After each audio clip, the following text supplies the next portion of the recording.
This is the IELTS listening test. You will hear a number of different recordings, and you will have to answer questions on what you hear. There will be time for you to read the instructions and questions, and you will have the chance to check your work. All the recordings will be played once only. The test is in 4 parts. At the end, you will be given 10 minutes to transfer your answers to an answer sheet. Now turn to Part 1. Part 1. A man calls a community centre to ask about joining a fitness class. First, you have some time to read questions 1 to 6.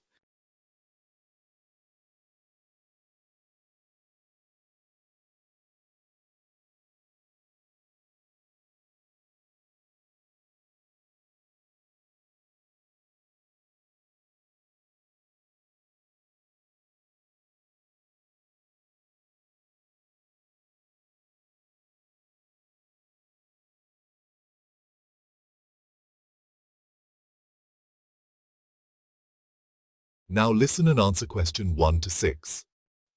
Good morning. You've reached the Elmwood Community Centre. Tanya speaking. How can I help? Hi Tanya, I'm calling to ask about the fitness classes you offer. I'm looking to join something consistent to improve my overall fitness. Certainly. We've got a range of options depending on your goals. But before we go into that, can I take your full name for the inquiry? Of course it's Daniel Ricketts. That's spelled Ricketts. Thanks, Daniel. And is this your first time getting in touch with us? Yes, first time. A colleague of mine actually recommended your centre. She said the classes were reasonably priced and well organised. That's great to hear. We do try our best. So, do you know what type of class you're interested in? We currently offer yoga, Pilates, spinning, Zumba, aqua aerobics and circuit training. I'm thinking circuit training might be a good fit. I want something that combines strength and cardio, and I've heard that format is pretty effective. Absolutely, circuit training ticks both those boxes. The sessions take place on Monday and Thursday evenings, and each class lasts from 6 p.m. to 7 p.m. They're run by Jamie. He's a certified personal trainer and very popular with our members. That works for me. I usually finish work around 5, so the timing's perfect. Is there a weekend option too? There is, yes. We run a Saturday morning class that starts at 9:30 a.m, but I should mention it's usually booked out in advance, so we keep a waiting list for that one. I see. I'll just aim for the weekday ones for now. No problem. Sure, also, just to let you know, we limit each class to 12 participants to ensure it's not overcrowded and everyone gets attention from the trainer. That's good to know. I wouldn't enjoy it if the space was packed. Most people appreciate that. Is there a particular goal you're working toward, like weight loss, endurance, or just general health? Mostly just general health and fitness. I've been quite inactive over the past year and I'm trying to build a regular routine again. Losing a bit of weight wouldn't hurt either. Sounds like a great plan. Now, the circuit class is fairly active, but we can modify exercises if you need a slower pace at the beginning. That's reassuring. I'd probably want to ease into it for the first couple of sessions. Definitely, Jamie is great at adapting exercises. Before you hear the rest of the conversation, you have some time to read questions 7 to 10.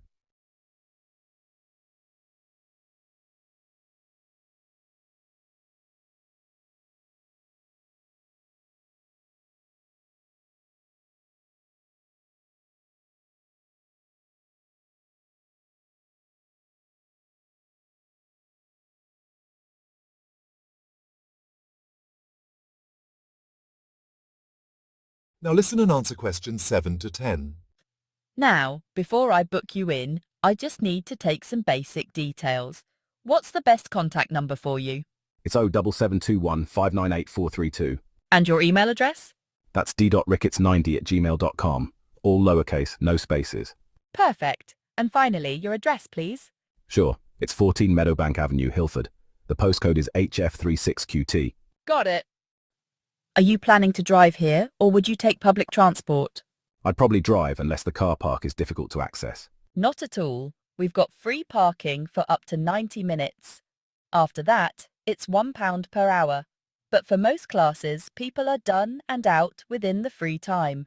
That works. Is there anywhere to lock up a bike too, just in case I feel ambitious? Yes, we've got secure bike racks by the main entrance. Just bring your own lock. Excellent. Also, there's a small locker room inside. You can store your belongings, but you'll need to bring a padlock if you want to use one of the lockers. Good to know. And how much is the class? It's £6 per session, or £20 if you book 4 at once. I'll try one class first and see how it goes. Of course, just make sure to arrive by 5:45 p.m. for your first session to complete a short registration form. Will do. One last thing. Would you like to receive our monthly fitness newsletter? It includes health tips and discount codes. Sure, sign me up. All done. We'll see you on Monday at 6 p.m. then. Yes, looking forward to it. Great. Thanks for calling, Daniel. Thanks again, Tanya. Bye. Bye. That is the end of part 1. You now have half a minute to check your answers.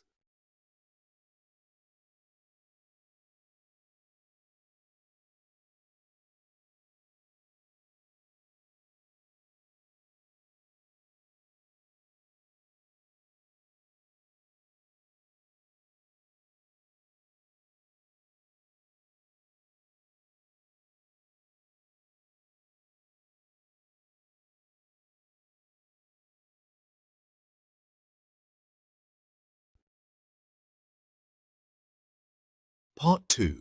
You will hear an orientation talk for new volunteers at the Woodbridge Community Theatre. First, you have some time to read questions 11 to 15.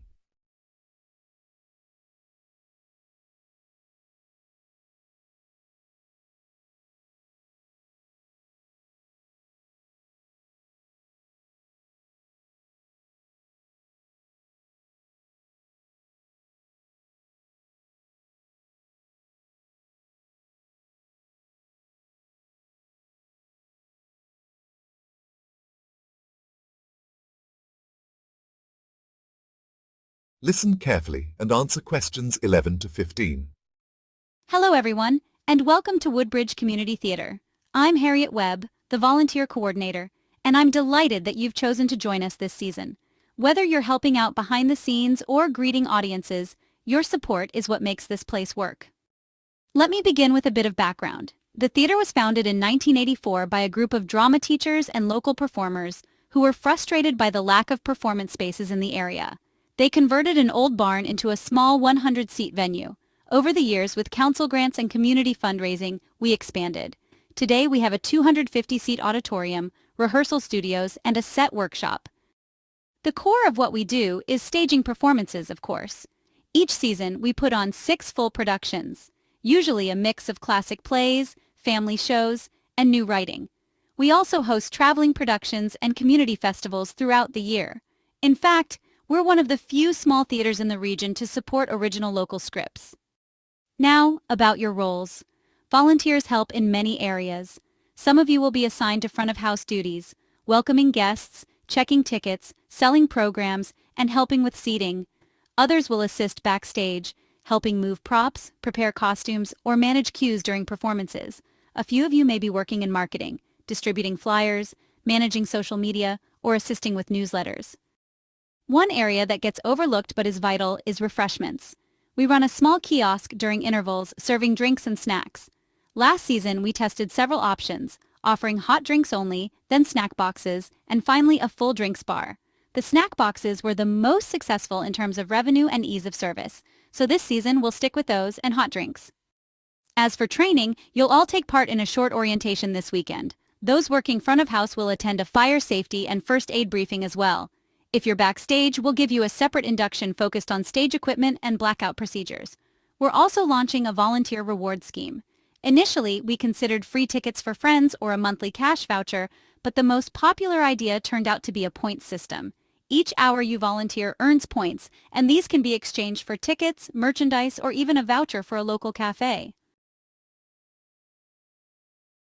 Before you hear the rest of the conversation, you have some time to read questions 16 to 20.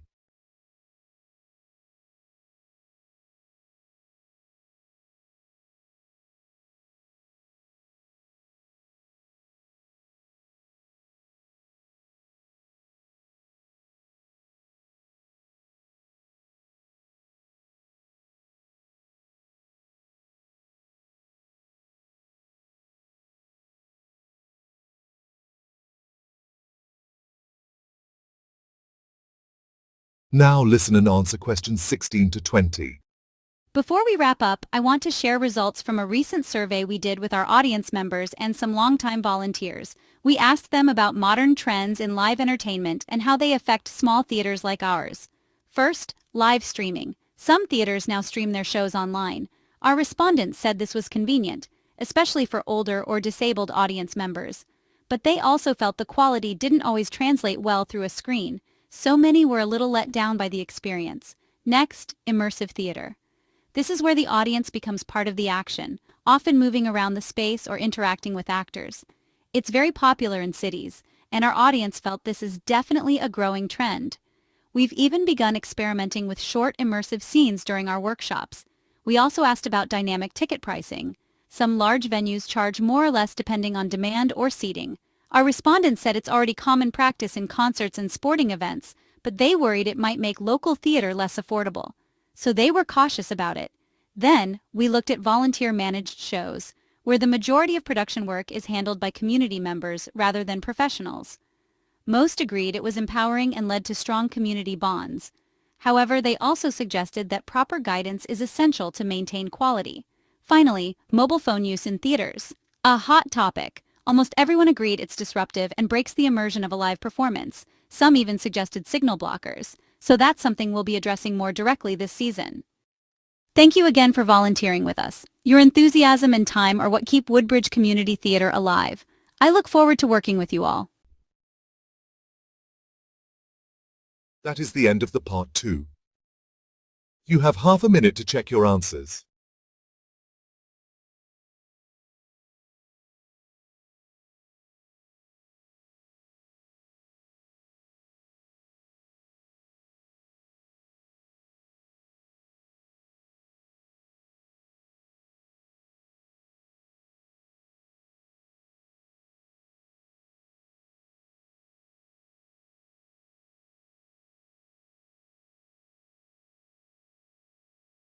Part 3.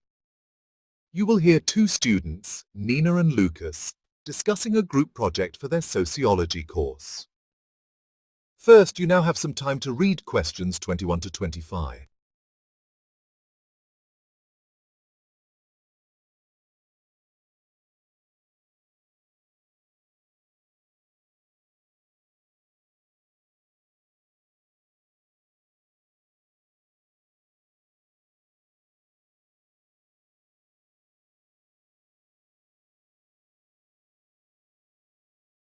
Now listen and answer questions 21 to 25.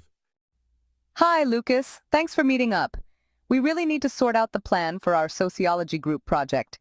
It's due in 3 weeks, and we haven't nailed down a direction yet. Yeah, I agree. I've been going over the list of suggested topics Dr. Chow gave us, and a few stood out. One that caught my eye was the idea of social media's influence on political awareness among young adults. I actually marked that one too. It's current and super relevant. I think we'd have a lot of material to work with, and the survey angle could be really interesting. Right. It's something people have a lot of opinions about, so we'd probably get good engagement with the data collection. Definitely. I was also thinking instead of just focusing on general awareness, maybe we could look at whether people actually act on what they learn online, like voting, signing petitions, or attending events. Oh, that's a great idea. So not just what they know, but what they do because of it. We could phrase our research question as, to what extent does social media encourage political participation among university students? Perfect. That makes the scope clearer. Should we limit it to just our campus or include students from other universities? I'd say keep it local. It's easier logistically, and Dr. Chow said in class that smaller, focused samples are totally acceptable for this assignment. True. So we'll conduct a survey here on campus. What about the method? Just a questionnaire, or should we include interviews? I'd say both. The survey will give us quantitative data, and short interviews can give us some depth, like understanding motivations or barriers. Great! We'll need to keep the interviews brief, maybe 10 minutes each. We don't want people to feel overwhelmed. Absolutely. And we should aim for a diverse group of participants, different majors, age ranges, and cultural backgrounds. Good call. Now, in terms of work division, how do you feel about splitting up the literature review? Sure, I can take articles focusing on political participation, and you could handle the ones about social media behavior. Deal. Let's aim to each find at least 5 solid academic sources by the weekend. Speaking of the proposal, we need to include our hypothesis. What do you think about something like students who engage regularly with political content on social media are more likely to take real-life action? That works. It's testable and aligns with our question. Also, Dr. Chow said we should outline our potential limitations. Should we mention response bias? For sure. Some people might exaggerate how politically active they are just to sound more engaged. Right. That could affect our data. We should also clarify that correlation doesn't imply causation in our analysis. Exactly. Okay, this is starting to feel organized. I'll type up the notes from today and share the doc with you tonight. Before you hear the rest of the conversation, you have some time to read questions 26 to 30.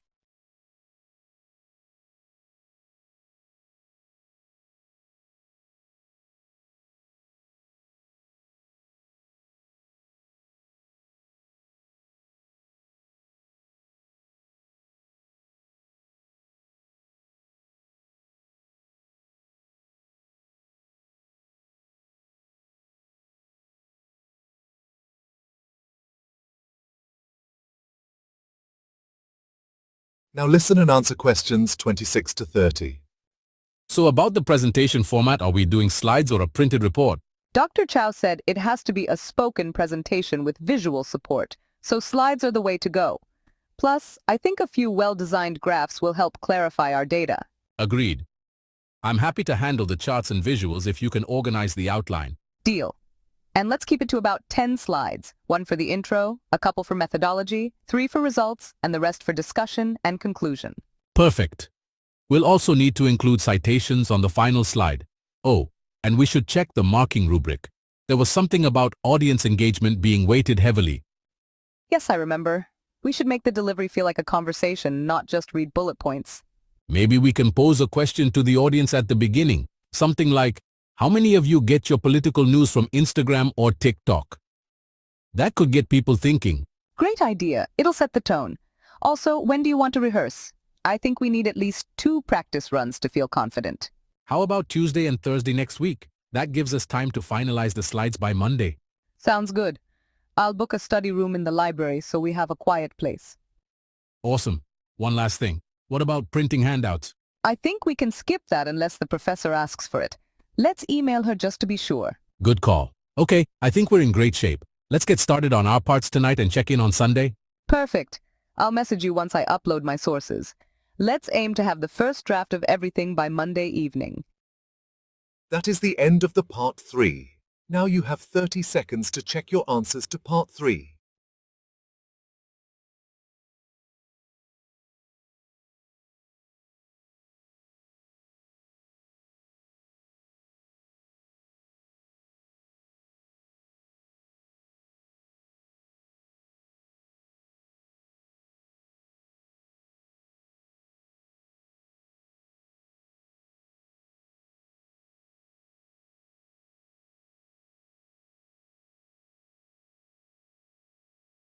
Part 4. You will hear a seminar about the history and impact of the printing press. First, you have some time to read questions 31 to 40. Good afternoon, everyone. Today's lecture focuses on one of the most transformative inventions in human history, the printing press. We'll explore its origin, evolution, and its wide-ranging impacts on society, from education and religion to science and communication. Let's begin with the historical context. Prior to the invention of the printing press, books were painstakingly hand-copied by scribes, often in monasteries, and this made them incredibly rare and expensive. As a result, literacy was largely restricted to members of the clergy and elite. Knowledge spread slowly, and errors accumulated over time due to manual copying. All that changed in the mid-15th century when Johannes Gutenberg, a German inventor and goldsmith, created the first mechanical movable type printing press. Although printing technologies had existed earlier in parts of Asia, particularly woodblock printing in China, Gutenberg's design allowed for mass production of texts in a way that was both faster and more efficient. His most famous printed work, the Gutenberg Bible, was completed around 1455 and marked the start of the Gutenberg Revolution. One of the most important technical innovations of Gutenberg's press was the use of movable type, which involved individual metal letters that could be rearranged and reused. This was a significant improvement over woodblock printing, which required an entire page to be carved from wood for each unique layout. Additionally, Gutenberg invented an oil-based ink that adhered better to the metal type in paper, ensuring clearer and more durable prints. And now, let's talk about the impact. The printing press revolutionized literacy. As books became cheaper and more widely available, people from different social classes gained access to information. Within just a few decades of its invention, printing presses had spread to cities across Europe, leading to a sharp rise in education levels. This development had far-reaching effects on religion, especially during the Protestant Reformation.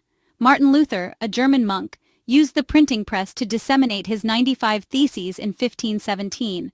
Within weeks, his message had spread across Germany and beyond. The printing press allowed reformers to challenge the authority of the Catholic Church in a way that had never been possible before. Importantly, it enabled the mass printing of the Bible in local languages, breaking the Church's monopoly on religious interpretation and encouraging personal readings of Scripture. Equally transformative was the printing press's role in the advancement of science. For the first time, scientists could publish and share their findings widely. Previously, knowledge was fragmented and often passed down orally or through handwritten manuscripts, which were subject to loss or error. Now, theories, experiments, and observations could be replicated and reviewed by scholars in distant regions.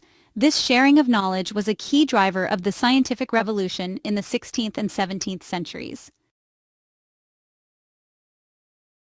Moving on to communication and culture, the printing press laid the foundation for the modern media industry. It paved the way for newspapers, pamphlets, and later novels. For the first time, writers could reach a mass audience and new genres of literature flourished. People were able to form their own opinions, independent of traditional authorities like the church or the monarchy.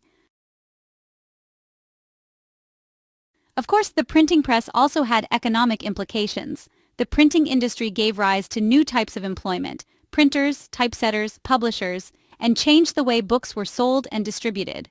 It also led to the standardization of language. As texts were printed in large numbers, regional dialects began to diminish, and standardized grammar and spelling took root.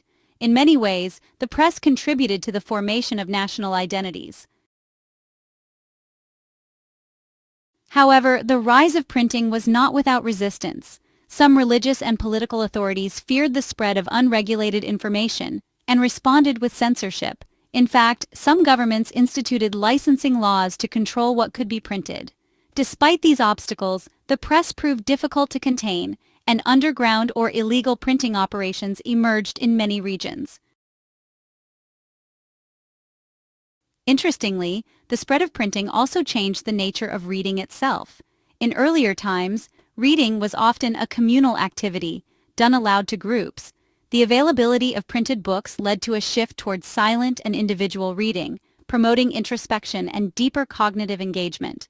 It also encouraged the habit of note-taking, as scholars and students began to interact with texts more actively. The printing press continued to evolve over the centuries. Later developments included the use of steam power in the 19th century, which made printing even faster and cheaper. Today, we've moved into a digital age where information is disseminated electronically, but the basic principle of sharing written knowledge with a broad audience remains a legacy of Gutenberg's original invention.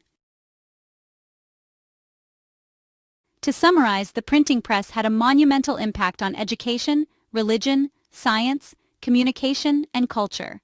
It made knowledge accessible, challenged traditional hierarchies, and laid the groundwork for many of the freedoms we associate with the modern world. In our next lecture, we'll examine how digital technologies are echoing many of the changes brought about by the printing press, only at an even faster pace. That is the end of the part 4. You have now 30 seconds to check your answers to part 4.